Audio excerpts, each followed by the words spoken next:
नमस्कार सभी को। स्वागत है आरएनए लाइव के आज की डिबेट हम तो जानेंगे में। और आज का हमारा विषय है उत्तर प्रदेश चुनाव 2022। योगी आदित्यनाथ सरकार दोबारा रिपीट कर चुकी है और हम यहाँ पर इस डिबेट कार्यक्रम में जानेंगे कि आखिरकार योगी आदित्यनाथ ने 37 साल का रिकॉर्ड कैसे तोड़ा और इसके पीछे क्या पहलू थे, क्या फैक्टर्स थे, क्या कारण थे। और इसके अलावा हम ये जानेंगे कि अखिलेश से क्या चूक हुई कि Samajwadi party second majority leader of opposition में आए। हमारे सामने तीन एक्सपर्ट हैं जिनको हम इंट्रोड्यूस कराना चाहेंगे। Doctor Shivendu Rai, professor communication Galgotia university and communication officer UNICEF New Delhi. And हमारे बीच मौजूद हैं डॉक्टर इंद्रेश मिश्रा, उनको भी मेरा नमस्कार। पूर्व छात्र नेता, वरिष्ठ छात्र नेता, लखनऊ विश्वविद्यालय लखनऊ, 2 बार चुनाव जीत चुके हैं और मौजूदा नेता हैं और थिंकर हैं, सामाजिक कार्यकर्ता हैं और काफी इनके अनुभवों को हम लोग शेयर करेंगे। हमारे बीच डॉक्टर साब्यासाची बेहरा जी मौजूद हैं, जो कि प्रोफेसर लॉ हैं Sambalpur university, state university Sambalpur, Orissa से, जो कि अपने पॉइंट ऑफ व्यू को यहाँ पर रखेंगे। सभी को स्वागत है हमारे शो हम तो जानेंगे में। और हमारा पहला सवाल डॉक्टर शिवेंदु राय जी से है कि योगी आदित्यनाथ सरकार 37 साल का रिकॉर्ड तोड़ते हुए सत्ता में आई, इसके पीछे बड़े फैक्टर क्या थे? डॉक्टर शिवेंदु राय जी। डॉक्टर विकास नमस्कार, आभार आपका कि आपने इस पैनल डिस्कशन में मुझे आमंत्रित किया। तो सबसे पहले मुझे लगता है कि जो योगी 2.0 है, जो योगी सरकार फिर से रिपीट कर रही है, तो ये फसल अचानक तैयार नहीं हुई है। ये फसल जो आप देख रहे हैं कि बीजेपी काट रही है, जो फसल यानी जो वोट बैंक का फसल है जो काट रही है, ये अचानक तैयार नहीं हुई है। ये इसकी भूमिका 2014 से ही बद चुकी थी और जो मुझे लगता है 2024 तक बीजेपी ये फसल काटेगी और इसकी उर्वरा बनी रहेगी। हो सकता है कि ये उर्वरा बीच में थोड़ी सी कम हो, पैदावार कम हो, लेकिन ये बनी रहेगी और बीजेपी ही इस खेत में, मुझे लगता है ये जो राजनीतिक विषाद है या राजनीतिक पीच है या जो राजनीतिक खेत है, इस पे बीजेपी ही काटेगी। मौजूदा समय में तो यही लग रहा है। रही बात योगी सरकार दोबारा रिपीट कर रही है, तो इसके कई सारे फैक्टर हैं जो मुझे एक अगर राजनीतिक विशेषज्ञ या राजनीतिक रिसर्चर के रूप में एक मेरा जो ऑब्जर्वेशन है उत्तर प्रदेश के राजनीति को लेके, तो पहला फैक्टर मुझे ये नजर आता है कि जो समाजवादी पार्टी है, समाजवादी पार्टी का जो अड़ियल रवैया है, एक फैक्टर ये है कि जनता को ये रास नहीं आता है। खासकर एमवाई समीकरण, जो ये पार्टिकुलर दो, एक मुस्लिम और जो यादव कम्युनिटी है, तो इनका अड़ियल रवैया, तो एक तो इससे जनता का मोह भंग हो जाता है। खासकर इस कम्युनिटी से आप बिलोंग नहीं करते हैं, बाकी कम्युनिटी और है। दूसरा फैक्टर जो मुझे डॉक्टर विकास नजर आता है, वो आता है बसपा का वोट बीजेपी की तरफ कन्वर्ट हो जाना या बीजेपी की तरफ डाइवर्ट हो जाना। और इसके पीछे रीजन ये है मोदी सरकार की जो ये ड्यूरिंग कोविड जो राशन योजनाएं हो या चाहे मोदी सरकार की जो नीतियां हैं जो केंद्र से चल रही हैं, राज्य सरकारों का उसमें सहयोग है। तो जो कोविड में घर छोड़ के आ गए, उनके लिए 2 वक्त की रोटी जुगाड़ करना और उस बीच राशन दे देना बीजेपी के तरफ, बीजेपी सरकार के तरफ से या सरकार के तरफ से दे देना, जो मौजूदा आपको सबको पता है कि योगी की सरकार थी उत्तर प्रदेश में, वो वोट बैंक जो बसपा का वोट बैंक था वो कन्वर्ट हो गया। आप देखेंगे एक चीज जो मुझे कि बसपा के एक कैंडिडेट जो जीतता भी है, बसपा का सारा वोट इस तरफ आया। परसेंटेज पे आप नहीं जाएंगे, अगर परसेंटेज पे आप नहीं जाते हैं तो एक कैंडिडेट जीता है बलिया के रसड़ा से, उमा शंकर सिंह, तो वो कोई बसपा का वोट बैंक से वो नहीं जीता है। वो बंदा, चाहे उमा शंकर सिंह कोई बसपा के वोट बैंक से नहीं जीते हैं। वो उनका अपना प्यार था और जनता के प्रति उनकी जवाबदेही, वो अपने पैसे से वो खर्च करता है वो बंदा। बसपा की एक सीट भी अगर आई है तो वो व्यक्तिगत तौर पे जो उमाशंकर सिंह के संबंध है। कांग्रेस की 2 सीटें आप आई हैं तो आप देखेंगे कि कांग्रेस का एक तो प्रमोद तिवारी अपने गढ़ में उनकी बेटी जीत रही है, जो प्रमोद तिवारी का बनाया हुआ वोट बैंक है। तो ये जितने आप देख रहे हैं ये कांग्रेस का, और आप देखेंगे दूसरा जो बसपा का वोट बैंक जो है वो बीजेपी के साथ जुड़ा है। सपा का वोट बैंक तो उसके साथ है ही, ओवैसी के साथ आप उसका वोट देखेंगे भी, वोट परसेंटेज भी देखेंगे तो कुछ खास नजर नहीं आपको आएगा। तो ये जो 3 फैक्टर है जो मुझे प्राइमरी तौर पे नजर आते हैं। जो सेकेंडरी तौर पे मुझे जो वोट बैंक है कि भाजपा ने अपनी रणनीति बहुत अच्छी बनाई है।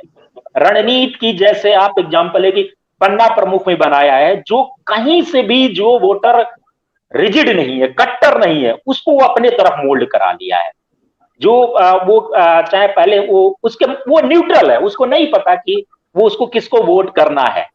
तो वो हो सकता है कि वो वहां कास्ट फैक्टर लग जाता तो सपा की तरफ चला जाता, या हो सकता है कि जो हमारे कॉन्स्टिट्यूशन के हिसाब से जो चीजें SC ST OBC है तो OBC सपा के साथ जुड़ता। लेकिन वो न्यूट्रल जो वोटर था उसको बीजेपी अपने रणनीति से अपनी तरफ की है, जो और पार्टियां मुझे लगता है कि वो नहीं कर पाई। जो सेकेंडरी तौर पर दूसरा जो मुझे ऑप्शन लगता है जो जीतने में कहीं ना कहीं मदद किया, वो ये था कि कांग्रेस ने एक तो प्रचार की रणनीति, पैसा तो कांग्रेस ने भी लगाया, लेकिन जो जिस वे में अपना कैंपेन करना था वो कर नहीं पाई। आप लखनऊ में आप होंगे, चाहे इंद्रेश भाई साहब हमारे साथ जुड़े हैं, वो भी लखनऊ में रह रहे हैं, वो बेहतर जानते होंगे कांग्रेस ने भी कई बाहर से लोगों को बुलाया था और यहाँ प्रचार करने के लिए कई सारे छोटे छोटे ऑफिस अपने खोल रखे थे, खासकर सोशल मीडिया कैंपेन को लेके। लेकिन उसका फायदा नहीं नजर आया कांग्रेस को। चाहे सपा के साथ, बल्कि सपा कहीं ना कहीं टेक्नोलॉजी के यूज करने में फेल हुई। वो होर्डिंग और आप देखेंगे उसमें तो वो आगे रही, लेकिन टेक्नोलॉजी का यूज करके जो एक तरीके का कंटेंट डेवलप करना चाहिए, जिस तरीके से करना चाहिए कि इमोशनली कोई आपसे जुड़े, इमोशनली आपसे जुड़ के और आपके फेवर में मत निर्माण करे, आपके तरफ मत निर्माण करे, जो कर नहीं पाई। तो बसपा और कांग्रेस का फेलियर जो है उसको सपा नहीं भुना पाई, जो कहीं ना कहीं बीजेपी के जीत में मुझे ये प्राइमरी जो कारण नजर आते हैं, या जो भाजपा के लिए ये बेनिफिशियरी हुआ वो ये है। डॉक्टर शिवेंदु राय ने सही कहा कि जैसा अखिलेश सरकार का नारा था कि काम बोलता है, वैसा वही नारा हमारे योगी आदित्यनाथ, भारतीय जनता पार्टी और हमारी योगी के नेतृत्व ने उत्तर प्रदेश में इनकी भारी जीत हुई, इनके लिए भी काम बोलता है। इन्होंने भी काफी काम किया है, ग्रामीण स्तर पर उतर करके घर घर राशन पहुंचाया है, 40 लाख से ज्यादा मकान बना कर दिए हैं। और इसके अलावा कोरोना काल की जैसी महामारी में इन्होंने चिकित्सा सुविधाओं को भी मजबूत किया है। उसके डॉक्टर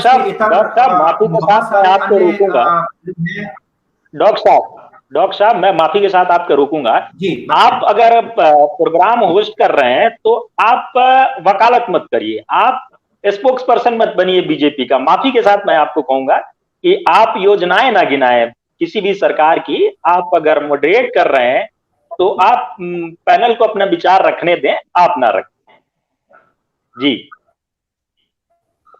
जी डॉक्टर, ठीक है। फिलहाल डॉक्टर शिवेंदु राय जी का कहना है कि किसी योजना पर फोकस ना करते हुए हम लोग बहस को आगे बढ़ाते हैं। हमारे बीच मौजूद हैं लखनऊ विश्वविद्यालय के वरिष्ठ छात्र नेता, एक बार जूनियर लाइब्रेरियन रह चुके और दो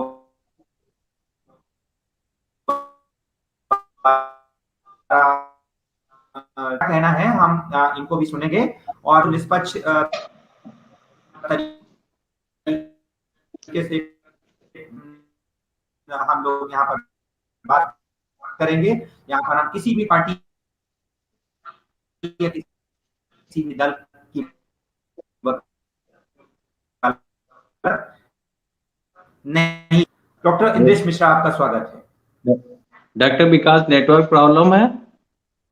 डॉक्टर इंद्रेश मिश्रा जी, हमारा सवाल है कि उत्तर प्रदेश चुनाव 2022 में भारतीय जनता पार्टी। डॉक्टर साहब आपकी आवाज ब्रेक होकर आ रही है। नेटवर्क प्रॉब्लम है तोड़ते हुए डॉक्टर विकास, नेटवर्क प्रॉब्लम है। मुद्दों को देखते हुए जीत हासिल की। जी आप कहें डॉक्टर मिश्रा, आप मुझे सुन पा रहे हैं? किससे सवाल है डॉक्टर विकास? जी आप आवाज सुन पा रहे हैं? आपकी? हाँ सुन पा रहे हैं। रिपीट करिए, क्वेश्चन रिपीट करिए, क्वेश्चन रिपीट करिए, आवाज आपकी क्लियर। साल का रिकॉर्ड तोड़ते हुए भारतीय जनता पार्टी सत्ता में दोबारा आई, इसके पीछे क्या पहलू थे, क्या कारक थे, क्या फैक्टर्स थे, और इसके पीछे सकारात्मक रवैया, आपका सकारात्मक रवैया क्या है? सारे मुद्दे हवा हो गए डॉक्टर विकास। चुनाव से पहले ऐसा नहीं था सोसाइटी में, हमारे जो क्षेत्र है यूपी में, हमारे स्टेट में, कि भारतीय जनता पार्टी इतने भारी बहुमत से सत्ता में आ जाएगी। लेकिन ये चुनाव जो है हिंदू मुस्लिम में, एट लास्ट समाजवादी पार्टियों ने जो टिकट बंटवारा किया, उस टिकट बंटवारे का जो रिजल्ट आया उसमें सारे मुद्दे हवा हो गए। चाहे किसानों की समस्याएं हो, चाहे जानवरों की समस्याएं हो, चाहे बढ़ती महंगाई हो। यहाँ पर जब समाजवादी पार्टी ने प्रत्याशियों का चयन जनता के अनुरूप नहीं किया, जिन प्रत्याशियों का चयन किया जाना चाहिए था, स्थानीय जो जनता चाहती थी कि कैसा प्रत्याशी हो, भाजपा का जो कैंडिडेट है, ये जरूर था कि भाजपा के कैंडिडेट के प्रति गुस्सा था, बहुत ज्यादा आक्रोश था।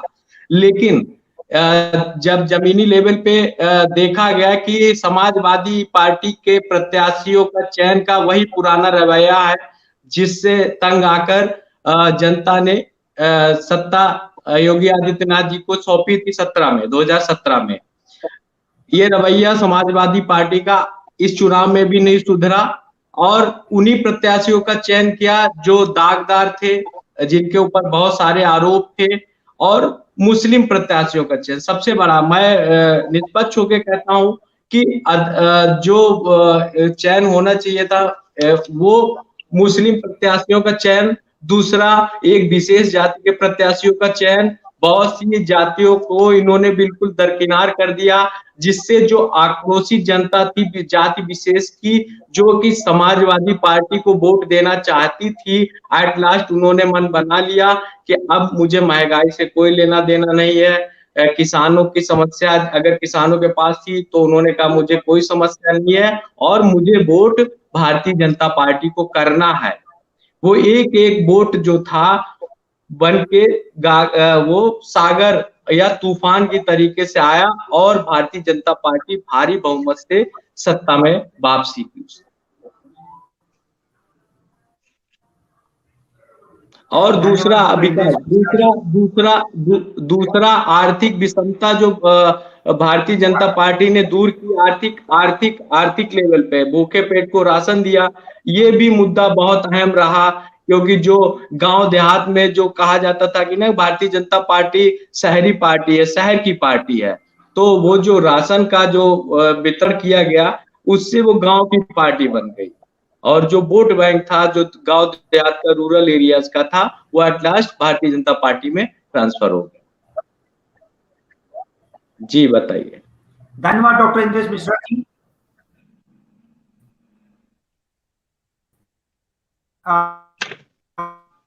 आप डॉक्टर शिवेंदु राय कुछ कहना चाहते हैं? जी डॉक्टर साहब, जी डॉक्टर साहब, जो इंद्रेश भाई साहब कह रहे हैं उससे थोड़ा सा जी अपने विचार। डॉक्टर साहब मेरी आवाज आ रही है आपको? हाँ आ रही, बताइए। बिल्कुल। जो इंद्रेश जी कह रहे हैं उससे मेरी थोड़ी सी राय है कि हिंदू मुस्लिम कनेक्शन नहीं बना। देखिए पूर्वांचल में कहीं ना कहीं डॉक्टर साहब आप देखिए कि पूर्वांचल की जो सीटें आई हैं, अगर मैं गाजीपुर को छोड़ दूं और आजमगढ़ को छोड़ दूं कि जहां पे क्लीन स्वीप हुआ है बीजेपी का, तो जहां बीजेपी एक भी सीट नहीं निकाल पाई है, यहाँ आजमगढ़ का आजमगढ़ जनपद हो या गाजीपुर जनपद हो। तो आप देखेंगे इसका एक फैक्टर जो मुझे नजर आता है कि कहीं ना कहीं पूर्वांचल, खासकर पूर्वांचल में हिंदू बनाम मुस्लिम तो हुआ, वहां हिंदू मुस्लिम बनाम हिंदू मुस्लिम तो फैक्टर रहा, जो कहीं ना कहीं लोग पार्टी से ऊपर उठ के वहां अपने धर्म के तरफ जाके वोट किए हैं। पूर्वांचल में ये 2 जनपद को छोड़ दें तो बाकी जगह कहीं ना कहीं धर्म, बीजेपी ने धर्म को भुनाया, कहीं ना कहीं धर्म को भुनाया है, जिससे आप देखेंगे कि ठीक ठाक सीटें निकल के आई हैं। और धर्म कहीं ना कहीं आप जो आप देखेंगे पश्चिमी उत्तर प्रदेश में भी, तो पश्चिमी उत्तर प्रदेश में चाहे आप 1-2 सीटें छोड़ भी दें, 1-2 सीटें या 1-2 जनपद, मैं कहूंगा अलीगढ़ अगर जनपद आप छोड़ दें या मुरादाबाद जनपद आप छोड़ दें, तो यहाँ धर्म तो मैं नहीं कह सकता, फिर भी आप देखिए कि बीजेपी के ऐसे बहुत फायर ब्रांड नेता हारे हैं। लेकिन मथुरा का वाला आप रीजन देखो तो यहाँ पे बीजेपी के सारे कैंडिडेट जीतते हैं, 1 सीट छोड़ के 13 में। तो मैं भी वही हिंदू मुस्लिम हुआ है चुनाव, वही मैं कह रहा हूँ। आप आबाद देख लीजिएगा, लखीमपुर देखिए, हरदोई देखिए, फर्रुखाबाद देखिए, यहाँ सारा क्लीन स्वीप भाजपा ने किया है। इस वजह से कि जो आक्रोश था समाजवादी पार्टी को जो वोट देने जा रहे थे, एट लास्ट डॉक्टर साहब उन्होंने पोलिंग पे जाके भाजपा को वोट किया, क्योंकि जब लगा कि उनको वो कि जो अदर रिलीजन जो है वो यूनाइट हो गया है, तो ये जाति फैक्टर खत्म होके धर्म फैक्टर में कन्वर्ट हो गया। और ये इसको डॉक्टर साहब, मैं इसको बीजेपी की लहर नहीं देखता हूं। अगर बीजेपी की लहर होती तो 17 जैसा नतीजा होता, तो ये नतीजा नहीं था, कोई विकल्प नहीं था, कोई विकल्प नहीं था जो योगी के पैरेलल खड़ा हो। तो मैं इससे थोड़ा सा कि कोई योगी के पैरेलल नहीं था, लोगों ने कोई योगी जैसा नेता नहीं उनको दिख रहा था, कि जो अखिलेश में वो चीजें खासकर एमवाई कम्युनिटी को ही नजर आ रही थी जो योगी के साथ था, बाकी कम्युनिटी को नजर नहीं आ रही थी वो चीजें। तो मुझे लगता है दैट्स व्हाई ये वोट जो है बीजेपी के तरफ शिफ्ट हुआ है। और बीजेपी 17 जैसा वो मोदी नहीं तो कई सारे मंत्री जो हार गए हैं, चाहे संगीत सोम हो, चाहे सुरेश राणा हो, चाहे आप केशव प्रसाद मौर्य को देख लें। अच्छा, एक मजेदार चीज आपको मैं बताऊं कि आगरा जनपद की अगर मैं बात करूं तो आप देखिए जिस कैंडिडेट के लिए कहा जाता, बेबी रानी मौर्य मंत्री भी थी, उनके लिए कहा जाता राज्यपाल से आप देखिए वो आती है, लेकिन फिर भी देखिए वो रिकॉर्ड मत से जीतती हैं, उससे पहले उतने वोट से वो कभी जीतती ही नहीं। तो आप ये वहां पर था कि वहां रिलीजन बना क्योंकि मुस्लिम कैंडिडेट थे और दूसरे जो थे वो कहीं ना कहीं जहर उगलते थे हिंदुइज्म को लेके, तो वो हार के कारण कुछ ये तो थे। बिल्कुल डॉक्टर साहब, आप सीतापुर देख लीजिए, जो सीतापुर में जो कैंडिडेट जीते हैं वहां भी यही फैक्टर काम आया है। आपका हरदोई में देखिए, हरदोई में भी यही हुआ है। लखनऊ तो हमेशा गढ़ ही रहा है भारतीय जनता पार्टी का, तो वो तो सोचना ही नहीं उसके बारे में। बाकी आप इधर फर्रुखाबाद जाइए, सलमान खुर्शीद, आज मैं विश्लेषण पढ़ रहा था, वो अपने घर में 12 वोट पाए हैं, जिसमें से 4 वोट उनके हैं। तो कहीं ना कहीं ये हिंदू मुस्लिम लहर नहीं थी, आप बिल्कुल सही कह रहे हैं, लहर नहीं थी, बट कोई विकल्प नहीं था, तो अपने को सुरक्षित समझा और एट लास्ट भाजपा में वोट चला गया। एक फैक्टर डॉक्टर साहब, डॉक्टर शिवेंदु जी, एक फैक्टर और है जो आपने बात कही थी, मैं सहमत हूँ, क्योंकि मैंने रूरल एरियाज में काफी जगह गया हूँ, देखा हूँ, तो जो ये आर्थिक विषमता जो आपने कहा था ना कि इनको राशन दिया गया सब कुछ, ये फैक्टर भी बहुत काम किया है भारतीय जनता पार्टी को वापस लाने में। हमारे बीच मौजूद है डॉक्टर आदित्य मिश्रा जी, क्या आप अपना कैमरा ऑन करेंगे और मुझे मेरे नेटवर्क में आएंगे? आप अपने ये स्वतंत्र पत्रकार हैं और अभी मौजूदा ये कानपुर से हैं। सो डॉक्टर आदित्य मिश्रा जी अपने विचार व्यक्त करें। आप स्वतंत्र पत्रकार हैं, आप काफी इलेक्ट्रॉनिक मीडिया में भी काम कर चुके हैं और मीडिया एकेडमिक्स में भी काम कर चुके हैं। जी धन्यवाद विकास जी। और आज मुझे इस चर्चा के बहाने डॉक्टर शिवेंदु राय और इंद्रेश जी से और डॉक्टर विकास जी से मुखातिब होने का मौका मिल रहा है। बहुत खुशी हो रही है मुझे, क्योंकि किसी न किसी बहाने हम लोग एक दूसरे की चर्चा करते रहते हैं। और शिवेंदु जी हमारे मित्र हैं, विकास जी भी मित्र हैं, और इंद्रेश जी की चर्चा कई महीनों से जो है विकास जी के द्वारा मुझे सुनने को मिल रहा है। तो आज एक अच्छा मौका भी है कि हम लोग एक दूसरे से मुखातिब हो रहे हैं। जहां तक बात है इस चुनाव की कि क्या रहा, क्यों आदित्यनाथ के सिर पे सेहरा फिर से बंध रहा है, इतनी मजबूती से फिर से वह सरकार में वापसी कर रहे हैं, तो रामचरितमानस में एक दोहा है कि समरथ को नहीं दोष गोसाई। तो योगी आदित्यनाथ और इनसे ऊपर है नरेंद्र मोदी जी, ये लोग इतने ताकतवर नेता हैं आज के डेट में कि इनके समक्ष सिंगल नेता एक अखिलेश यादव दिख रहे थे, भले ही हार गए लेकिन एक मजबूत विकल्प अगर विपक्ष में कहे तो अखिलेश यादव दिख रहे थे। हार गए, 125 सीटों के करीब इनकी गठबंधन सिमट गई है, अलग बात है। लेकिन बीजेपी के जीतने का एकमात्र कारण अभी पिछले लगभग 10 साल तो नहीं हुए, 7 सालों में यही है कि मोदी के आगे कोई ठहरने वाला है ही नहीं। विकल्प अगर हो तो भाई कुछ सीटों कोई जनता जो है विचार करे, विपक्ष में कोई विकल्प ही नहीं है तो ऑटोमेटिक कुछ करने की जरूरत ही नहीं है, इनके पास सीटें चल कर आएंगी, इनके पास वोट चल कर आएगा।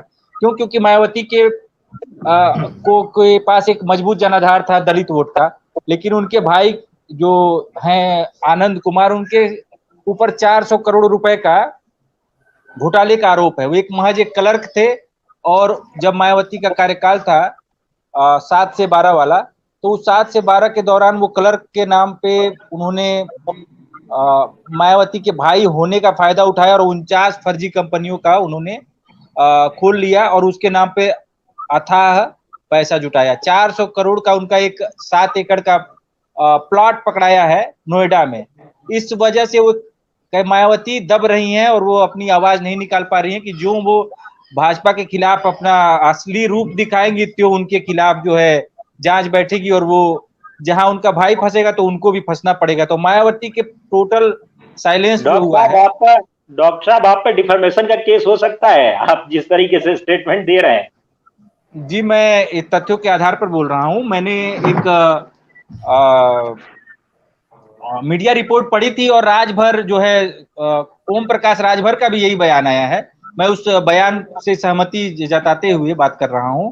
तो मायावती आखिर इतनी चुप कैसे हो गई? जो मनुवाद शब्द उनके जुबान पर आ क्यों नहीं रहा? भाजपा के खिलाफ इतनी वो कठोर शब्दों में ब्राह्मणवाद और मनुवाद किया करती थी, लेकिन जब अथाह संपत्ति का मामला आया है, प्लॉट पकड़े गए हैं उनके, तो मायावती के वोटर जो कि सपा से बिल्कुल इत्तेफाक नहीं रखते, सपा से कभी वो मतलब वास्ता नहीं रखते, दूर छिटकते हैं। मायावती का मतलब चीरहरण कह लीजिए करने का प्रयास हुआ था एक 1995 के दौर में और इतने दुश्मन साबित हुए थे सपा वाले लोग, मायावती ने खुद उनको दुश्मन करार दिया। तो उनके जो समर्थक हैं वे कभी बहुत कम चांस है कि सपा से मिले। और योगी आदित्यनाथ और नरेंद्र मोदी ने जो जन कल्याणकारी योजनाएं दी हैं, जो राशन वितरण हो रहा है, जो मकान दिए जा रहे हैं, पक्के मकान, प्रधानमंत्री आवास योजना है, मुख्यमंत्री आवास योजना के नाम पे, तो इसका फायदा सब दलितों को भी मिला, मुस्लिमों को भी मिला। तो वे जो दलित और मुस्लिम है, वो मैं मानता हूं कि मुस्लिम जल्दी बीजेपी के पक्ष में नहीं आएगा, लेकिन जो ये लाभ मिल रहे हैं उसका कुछ तो परिणाम साबित होगा बीजेपी के फेवर में, हुआ है। तो सबसे अधिक जो वोटों का बंटवारा होता है सपा और बसपा में, तो वो बसपा के वोटर मुझे ऐसा लगता है कि बीजेपी के फेवर में आए हैं, वो सपा के साथ नहीं गए हैं। दूसरी चीज, कांग्रेस में कुछ रहा नहीं, कांग्रेस खोखली हो गई है क्योंकि राहुल गांधी का नेतृत्व और सोनिया गांधी का नेतृत्व जनता स्वीकार करने को तैयार नहीं है। और बाकी जो छोटे छोटे दल हैं, जैसे अपना दल हुआ, कुछ बीजेपी में है, कुछ सपा में है, और निश्चित तौर पे सपा को भी उसका लाभ मिला है और निश्चित तौर पे बीजेपी को भी छोटे दलों का लाभ मिला है।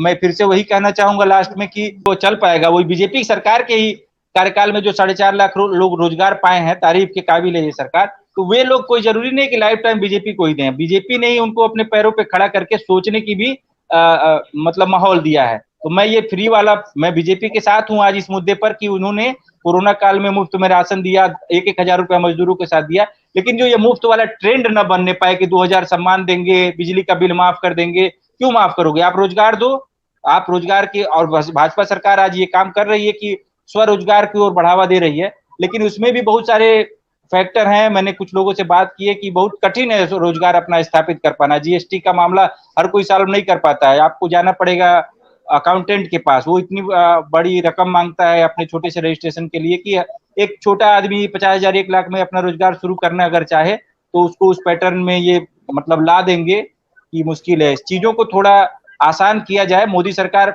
निश्चित तौर पे शिवेंदु राय ने कहा कि वेलफेयर की ओर काम कर रही है, मैं खुद इससे इत्तेफाक रखता हूं, लेकिन मैं अपने शब्दों को भले ही कठोर शब्द इस्तेमाल कर रहा हूं, लेकिन मुफ्त की जो टेंडेंसी चल रही है मैं बस उसके खिलाफ हूं। डॉक्टर विकास।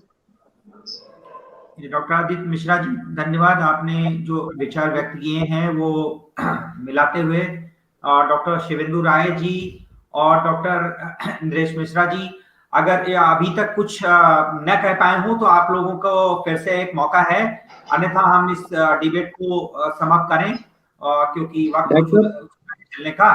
और सबसे पहले मैं ही अपनी बात को चूंकि संतुलित कर दूं, क्योंकि मुझे लगता है कि मैंने ज्यादा कठोरता से आलोचना कर दी है, क्योंकि मैंने कहा कि इस समय कोई विकल्प नहीं है मोदी और योगी जी का, इसलिए विकल्प का होना जरूरी है, विपक्ष का भी मजबूत होना जरूरी है। और अब मोदी और योगी की जिम्मेदारी नहीं है कि वो विपक्ष को मजबूत करें, इनकी तो यही ख्वाहिश होगी कि विपक्ष कमजोर और हम 50 साल तक शासन करें। तो मैं भी बहुत सही डॉक्टर मिश्रा जी ने कहा कि डेमोक्रेसी एक मजबूत डेमोक्रेसी है, एक मजबूत लोकतंत्र के लिए क्रिटिसिज्म होना जरूरी है, आलोचना होना जरूरी है, और आलोचना के लिए विपक्ष जरूरी है और मजबूत विपक्ष की जरूरत है। डॉक्टर इंद्रेश मिश्रा जी कुछ कहना चाहते हैं? हाँ डॉक्टर साहब, की कहावत है ना कि अति सर्वथा भयते, जहां अति हो जाती है तो बहुत खतरनाक होता है। आज आपको स्थिति ये हो गई है कि राशन इतना ज्यादा मिल रहा है कि वो घरों में नहीं रखा जाता, मार्केट में वो बिकने आ जाता है। तो इतना ठीक है, वेलफेयर के लिए काम करे गवर्नमेंट, होती ही इसीलिए और हमारी डेमोक्रेसी है इसीलिए, तो इतना ज्यादा वेलफेयर ना कर दे कि उसका दुरुपयोग होने लगे। दूसरा फैक्टर कि मध्यम वर्ग, ये जो भी बोझ जाता है मध्यम वर्ग के पास जाता है, बेनिफिट नहीं ले पाते हैं, बस वो टैक्स पेयर ही बन के रह जाते हैं। तो इतना ज्यादा मत करिए कि टैक्सेज इतने ज्यादा हो जाए कि एक वर्ग बिल्कुल खत्म ही हो जाए। तो वेलफेयर हो तो सभी लोगों के लिए एक बराबर हो, एक समान हो। जी विकास जी डॉक्टर मिश्रा जी, आपने सही कहा कि समानता और समानता का अधिकार। फिर भी डॉक्टर शिवेंदु राय जी का कुछ कहना है, इसको इन्हें हमें सुनना पड़ेगा और इस बात को सुनते हुए हम आगे बढ़ते हैं। जी डॉक्टर साहब, मैं अपने तरफ से कंक्लूडिंग रिमार्क दूंगा कि इंद्रेश जी के अकॉर्डिंग तो घरों में इतना अनाज हो गया है और बीजेपी सरकार ने इतना अनाज दे दिया है कि लोगों के रखने की जगह नहीं है। इससे तो यही पता चल रहा है।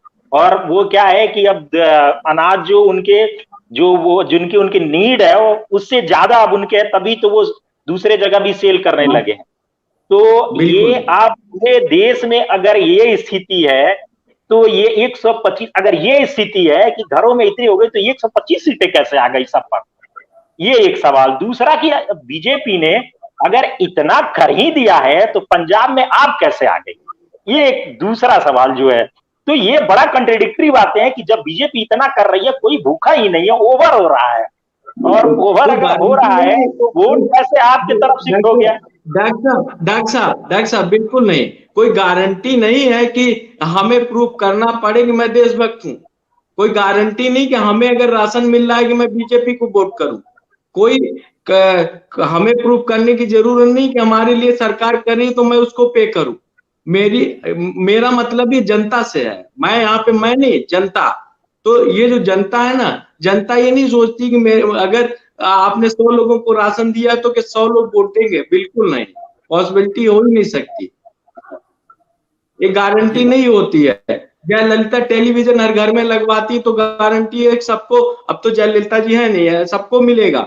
वाम मोर्चा खत्म हो गया, आपने ही कहा था कि वहां राशन मिलता है, सारा कुछ है, लेकिन खत्म हो गई वहां भी। तो स्थितियां बिल्कुल उलट है। सारे लोगों की गारंटी नहीं ले सकती कि वो सारे लोग सरकार को सपोर्ट करेंगे। जी डॉक्टर मिश्रा जी, डॉक्टर इंद्रेश मिश्रा जी, सही कहा कि गारंटी नहीं है कि वोटर कब बदलेगा, और गारंटी नहीं है कि ये हवा किसको मौका कब देगी। फिर भी योजनाएं मेरे नजर से योजनाएं मैटर करती हैं और जनता का हित मैटर करता है और काफी फैक्टर्स होते हैं एक सरकार को बनने या बिगड़ने में या गिरने या बनने में और कई चीजें वर्क कर जाती हैं। तो राशन एक जरूर मामला रहा, 40 लाख से ज्यादा घर और कोरोना काल में घर बैठे राशन और ढेर सारी मनरेगा पर भी बहुत सारा मतलब सही तरीके से मनरेगा योजना और इनका इम्प्लीमेंटेशन भी कराया गया और काफी ग्रासरूट लेवल पे वर्क हुआ। मतलब अर्बनाइजेशन, अर्बन फाइनेंस को भारतीय जनता पार्टी ने अर्बन फाइनेंस को रूरल सेक्टर में डिस्ट्रीब्यूट किया या हम कहें रिलोकेट करवा दिया, जिससे हमारी जनता, ज्यादातर जनता, या हम हमेशा से कहते हैं 70% से 70% से ज्यादा जनता गांव में रहती है और ग्रामीण इलाकों में रोजगार या खाना या मूलभूत समस्याएं बहुत ज्यादा हैं, तो उनको टारगेट करते हुए पार्टी ने इस मौजूदा सरकार ने काम किया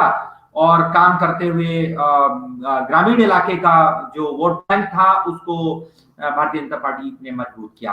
बाकी ये और इसके अलावा शहरों में भी आवास योजना या काफी वर्षों से रह रहे लोगों को आवास देना और उनको आसानी से एक छत या 2 कमरे की छत मिल जाना, ये कहीं कम नहीं। सो डॉक्टर शिवेंदु राय जी कुछ अगर कहना चाहते हैं तो ठीक है, अगर अन्यथा हम लोग इस डिबेट को आगे बढ़ते। हाँ जी, जी स्वागत जी। डॉक्टर साहब, एक चीज जो मुझे इस चुनाव में नजर आई, मैं आखिरी क्योंकि मुझे भी अब जाना पड़ेगा, तो मैं एक चीज करके जाना चाहता हूं कि एक चीज जो मुझे नजर आई कि उत्तर प्रदेश में पॉलिटिकल लिटरेसी पे ये पॉइंट ऑफ व्यू से अगर मैं देखूं तो बहुत ज्यादा चेंजेस आए हैं और पॉलिटिकल लिटरेसी बढ़ी है। एक चीज कि पॉलिटिकल लिटरेसी किस मायने में बढ़ी है कि आप देखेंगे कि पार्टिकुलर जिन इलाकों में मतलब धर्म आधारित या जात आधारित जो वोटिंग होती थी वो चीजें खत्म हुई है कि पार्टिकुलर कुछ इलाकों की मैं बात कर रहा हूं जहां पे पॉलिटिकल लिटरेसी पे बड़ा काम हुआ है। खासकर अगर मैं पश्चिमी उत्तर प्रदेश की बात करूं तो ये चीज जो आगे जब भी हम कभी जुड़ेंगे और उत्तर प्रदेश के नतीजों पे कभी बातचीत करेंगे तो मैं इस पे प्रकाश डालने की कोशिश करूंगा कि ये क्या क्या फैक्टर है। तो ये मुझे जो कहना है, पॉलिटिकल लिटरेसी भी योजनाओं से सपोर्टेड होती है, प्लानिंग से और उनकी इम्प्लीमेंटेशंस जब किसी सरकार की मजबूत होती है तो पॉलिटिकल लिटरेसी का फायदा उस सरकार को जरूर मिलता है और वो सरकार तो जब कुछ काम करती है ग्रासरूट स्तर पर उतरती है और तो उसकी जागरूकता अगर बढ़ती है तो सरकार को बिल्कुल फायदा होता है। तो राजनीतिक साक्षरता, जागरूकता, मीडिया साक्षरता जैसी चीजों से, जैसे पहलुओं से भी सरकार को नुकसान या फायदा होता है और अंततः फायदा ही होता है अगर सरकार ने सही से काम किया है। जी डॉक्टर इंद्रेश मिश्रा जी कुछ कहना चाहते हैं?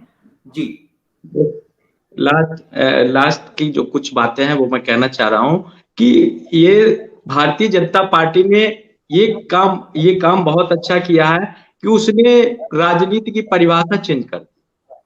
अब ढर्रागत राजनीति नहीं चल पाएगी। जो पार्टियां चलाती आ रही थी उनको कुछ नया करना होगा, जो भारतीय जनता पार्टी कर रही है। जो पार्टियां सोचती हैं उससे पहले भारतीय जनता पार्टी और उनके जो भी उनका जो पैनल है वो सोचने से पहले ही धरातल पे लाता है।